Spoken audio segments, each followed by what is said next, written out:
So hello everyone, welcome to my channel. तो इस video में मैं आपको ऑल नोड्स डिस्टेंस के in binary tree problem explain करने वाला हूं, जो कि काफ़ी अच्छी प्रॉब्लम है और मेरे से एक इंटरव्यू में भी पूछा गया था।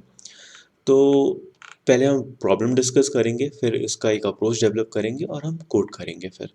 तो बेसिकली प्रॉब्लम में मुझे एक टारगेट नोड दे रखा है और एक के की वैल्यू दे रखी है। ठीक है, तो सपोज इस एग्जांपल में मान लीजिए कि मेरे पास टारगेट नोड है 5 और के की वैल्यू 2 है। तो मुझे इस नोड से जितने भी 2 डिस्टेंस पे जितने भी नोड्स हैं वो सारे प्रिंट करने हैं, जो कि हैं 7, 4 एंड 1। ठीक है, तो वैसे ये काफ़ी आसान प्रॉब्लम होती है अगर मेरे को के डिस्टेंस सिर्फ नीचे प्रिंट करने को बोला होता, तो मुझे नीचे प्रिंट करने में कोई दिक्कत नहीं है। बस टारगेट नोड तक जाओ और फिर उसके नीचे के डिस्टेंस पे प्रिंट कर दो। लेकिन दिक्कत कब आती है? दिक्कत तब आ रही है जब मुझे ऊपर जाना है। ठीक है, तो इस प्रॉब्लम में बेसिकली हमसे पूछा गया है कि ओके, अगर तुम्हें ऊपर जाके सॉल्व करना है आपको, तो फिर आप इसको कैसे करेंगे?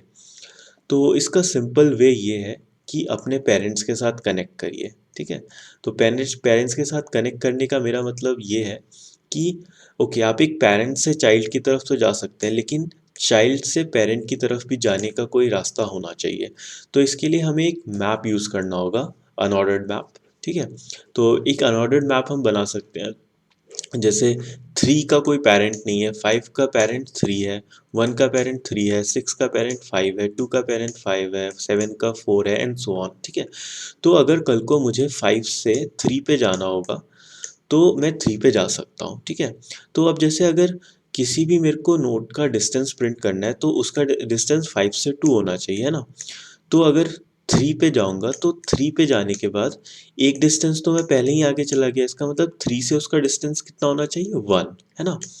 तो अब आप पूछेंगे कि अच्छा ठीक है, 3 से 1 डिस्टेंस तो 5 का भी है, तो क्या मुझे 5 भी प्रिंट कर देना चाहिए? नहीं। अगर मतलब जैसे अगर मैं एक बार 5 पे आ गया तो मैं एक इसके लिए इस चीज़ को अवॉइड करने के लिए मुझे एक विजिटेड सेट बनाना होगा, जो कि मुझे बताएगा कि ओके, मैं इस 5 पे आ चुका हूँ, तो मुझे वापस से इस डायरेक्शन में नहीं जाना है, मुझे किसी दूसरी डायरेक्शन में जाना है। ठीक है, तो अब 3 से 1 डिस्टेंस पे कितना कोई है नोट? जो कि है सिर्फ 1। तो इस तरह मेरा 7, 4 और 1 प्रिंट हो जाएगा। तो चलिए मैं आपको कोड करते हुए और अच्छे से समझाता हूँ। तो जस्ट अ सेकेंड। तो सबसे पहले मैं दो दो अनऑर्डर्ड सेट्स बना लेता हूँ ग्लोबली। ठीक है, तो पहला अनऑर्डर्ड सेट होगा unordered set, unordered set tree node, node star comma tree node star. ठीक है, ये बहुत सिंपल प्रॉब्लम है। बस मुझे एक बार अपने पेरेंट्स के साथ कनेक्शन बना लूंगा, उसके बाद like it will be a cake walk. ठीक है, तो एक अनऑर्डर्ड मैप बनाना है मुझे, अनऑर्डर्ड मैप। सो उसका नाम रखते हैं एमपी। ठीक है, और एक अनऑर्डर्ड सेट बनाता हूँ, अनऑर्डर्ड सेट, जिसका नाम होगा set tree node star visited, vis, let's name it vis. ये मुझे बताएगा कि मैं कौन से नोड्स विजिट कर चुका हूँ। ठीक है, तो अभी इसका काम नहीं आएगा, अभी सिर्फ एमपी का काम आएगा। तो सबसे पहले तो मैं अपना एक रिजल्टेंट वेक्टर बना लेता हूँ, वेक्टर इंट रिजल्टेंट, जो कि मुझे रिटर्न करना है। और if root is equal to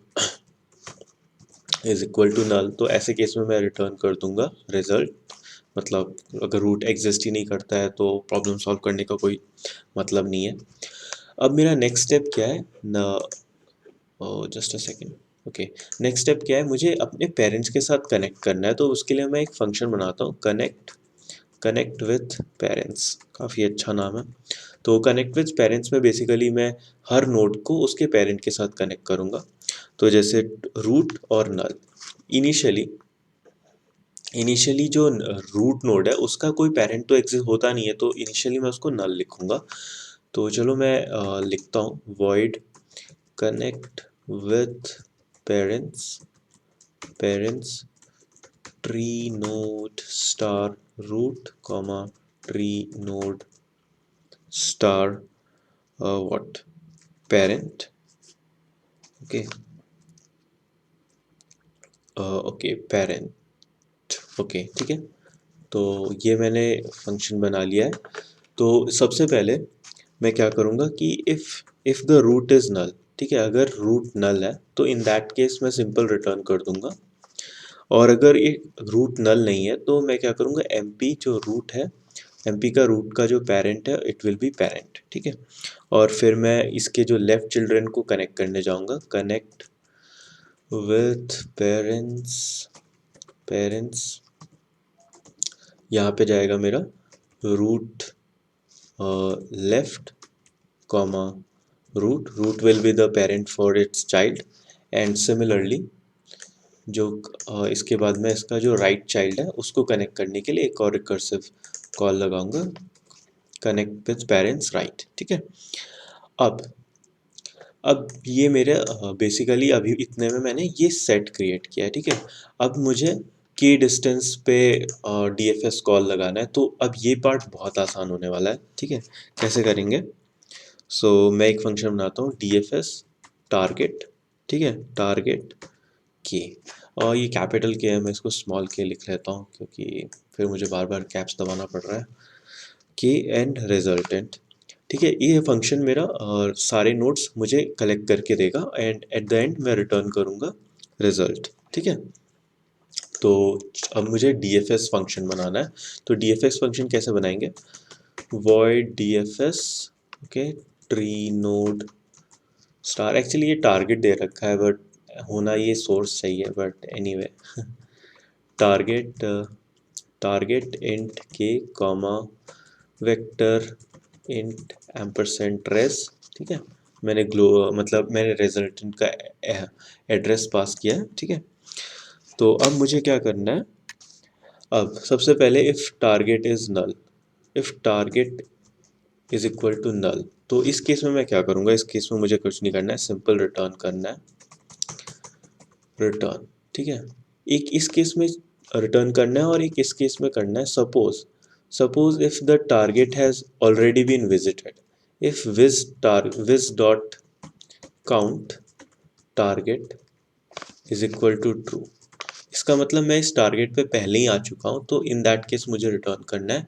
अब ये वाला मैं क्यों लिख रहा हूँ, बेसिकली जो मैंने यहाँ पे समझाया था कि सपोज अगर मैं 3 पे हूँ, ठीक है, तो 3 पे आने के बाद मेरे को 3 से 1 डिस्टेंस पे जितने नोड्स हैं उन्हें प्रिंट करना है, तो 1 डिस्टेंस पे तो 5 भी है, लेकिन मैं 5 पे तो स्टार्टिंग में ही आ गया था ना, तो इसीलिए मैंने ये विजिटेड जो है, विजिटेड अनऑर्डर्ड सेट मैंने क्रिएट किया था ताकि मैं ट्रैक कर सकूँ कि मैं किन नोड्स पे पहले ही विजिट कर चुका हूँ, ठीक है। अब मुझे क्या करना है, सेट, अब मुझे क्या करना है, अब मुझे चेक करना है इफ़ के इज़ इक्वल टू ज़ीरो, के इज़ इक्वल टू ज़ीरो मतलब मैं उस डिज़ायर्ड नोड पे पहुंच गया हूँ जो कि के डिस्टेंस दूर है। तो मुझे क्या करना है, res dot push underscore back, res dot push back what, target, target val, ठीक है, और इसके बाद मुझे रिटर्न कर देना है, ठीक है। अब इसके बाद इससे एक्चुअली इससे पहले ये सब होगा, डी एफ एस, मुझे लेफ़्ट और राइट सब ट्री एक्सप्लोर करना होगा ना, जैसे अभी मैं स्टार्टिंग में 5 था तो मुझे 2 मतलब जो कि राइट सब ट्री है वहाँ पे जाना है। तो similarly I have to write this code, so D F S target, target left comma के माइनस वन कॉमा रेस, ठीक है, D F S target right comma के माइनस वन कॉमा रेस, और अब आता है इंपॉर्टेंट पार्ट जो कि है पेरेंट, ठीक है। इसी के लिए तो मैंने ये सारा फंक्शन लिखा है, कनेक्ट विथ पेरेंट्स, तो वो होगा D F S what, M P target, target comma के minus one comma res, so that's it. तो इससे बेसिकली क्या हो रहा है, इससे बेसिकली मैं अपने पेरेंट पे जा रहा हूँ और फिर पेरेंट से मैं फर्दर एक्सप्लोर कर रहा हूँ, नीचे जा रहा हूँ पेरेंट्स से, so it is working and it is accepted. Okay, why is it 29% slow? ठीक है, तो बेसिकली ये सबमिट हो रहा है, I don't know why it is taking 12 milliseconds और इट कीप्स ऑन वेरिंग, ठीक है। सो एनीवे, तो मेन लॉजिक इसमें यही है कि मुझे पेरेंट्स से कनेक्ट करना है और उसकी हेल्प से मैं आगे एक्सप्लोर करूँगा। तो काफ़ी सिंपल प्रॉब्लम है, फर्स्ट स्टेप पेरेंट्स के साथ कनेक्ट करो, फिर उसके बाद k-1 डिस्टेंस नॉर्मली हर सब ट्री पे जाओगे तो डिस्टेंस कम होता जाएगा तुम्हारे डिज़ायर्ड नोड से। सो that's it for the problem. तो अगर वीडियो अच्छी लगी हो, प्रॉब्लम समझ में आई हो, तो प्लीज़ चैनल को सब्सक्राइब करो। So thank you and have a nice day.